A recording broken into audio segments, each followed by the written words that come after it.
नमस्ते मैम साहब। नमस्ते। कैसी हैं मैम साहब आप? हाँ मैं ठीक हूँ, तुम बताओ तुम कैसे हो? मैं भी ठीक हूँ मैम साहब। अच्छा, ये लीजिए आपका दूध। ठीक है। ठीक है तो मैम साहब मैं चलता हूँ। ठीक है जाओ तुम। अच्छा सुनो, जी मैम साहब कहो। ये बताओ तुम्हारे इस महीने के कितने रुपए हुए? क्यों मैम साहब आप अभी से हिसाब क्यों पूछ रही हो? हमारा हिसाब तो महीने के लास्ट में होता है ना, अभी तो सिर्फ 5-7 दिन हुए हैं। हाँ मुझे मालूम है कि मैं तुम्हारा हिसाब महीने के आखिरी में करती हूँ, लेकिन तुम मुझे 4-5 दिन का ही हिसाब बता दो। अच्छा तो फिर ठीक है मैम साहब, आप खुद ही हिसाब लगा लो। तकरीबन 4-5 दिन हुए हैं, उस हिसाब से 200 रुपये बनते हैं आप पर। अच्छा ठीक है, तुम यही रुको, मैं अभी तुम्हारे पैसे लेकर आती हूँ।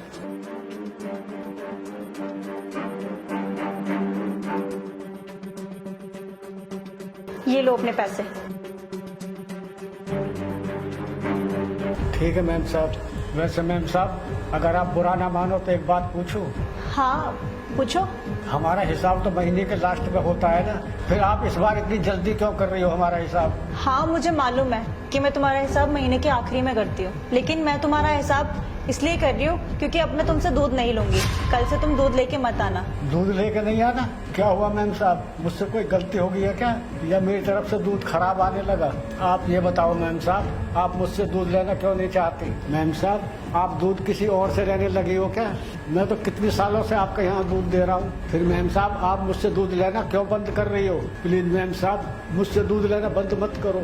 अगर आपको कोई मुझसे कम पैसों में दूध दे रहा है तो मुझे बताइए मैम साहब, मैं कम पैसों में दूध दूंगा। लेकिन मैम साहब आप किसी और से दूध मत लीजिए, मुझसे ही दूध लीजिए, वरना मेरा बहुत नुकसान हो जाएगा मैम साहब, मैं बर्बाद हो जाऊंगा। मैं आपके आगे हाथ जोड़ता हूँ मैम साहब, मुझसे दूध लेना बंद मत करिए। अरे नहीं नहीं, ऐसा कुछ नहीं है, वो घर में थोड़ी दिक्कत चल रही है, इसीलिए मैंने तुमसे दूध लेने के लिए मना किया है। क्या कहा मैम साहब, घर में कोई दिक्कत चल रही है? मैम साहब मुझे बताओ ना क्या दिक्कत चल रही है, हो सकता है मैं आपको कोई मदद कर दूं। अरे नहीं नहीं, तुम मेरी हेल्प नहीं कर पाओगे, और वैसे भी तुमने इतना बोल दिया मेरे लिए वही काफी है। नहीं मैम साहब मैं गरीब जरूर हूँ, अगर आप मुझे बताओगे तो मैं आपकी मदद करने की पूरी कोशिश करूँगा। अरे सलीम तुम्हें क्या ही बताऊं, तुम्हें तो सब पता ही है कि मेरे पापा की तबीयत बहुत ज्यादा खराब हो गई थी। उनको पैरालाइज का अटैक पड़ गया था और उनकी जॉब चली गई थी, और जहाँ मैं जॉब करती हूँ वहाँ मुझे सैलरी बहुत कम मिलती है।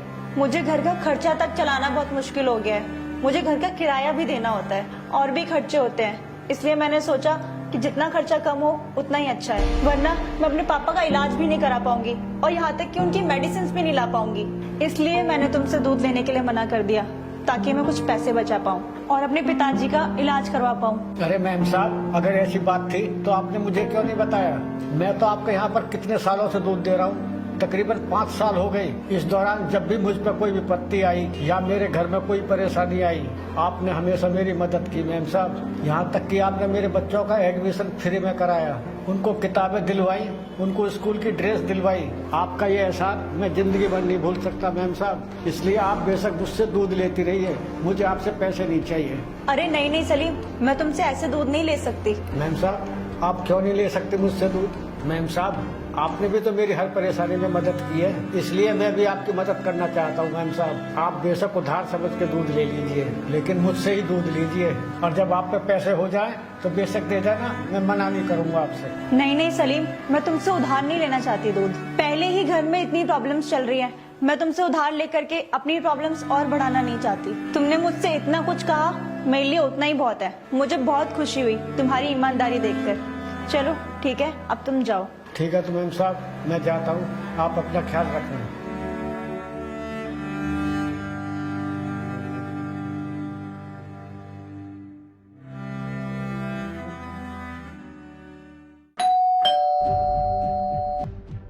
अरे ये सुबह सुबह कौन आ गया?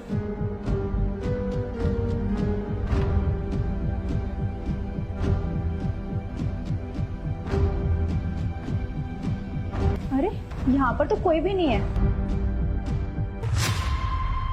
अरे इस पॉलिथीन में क्या रखा है?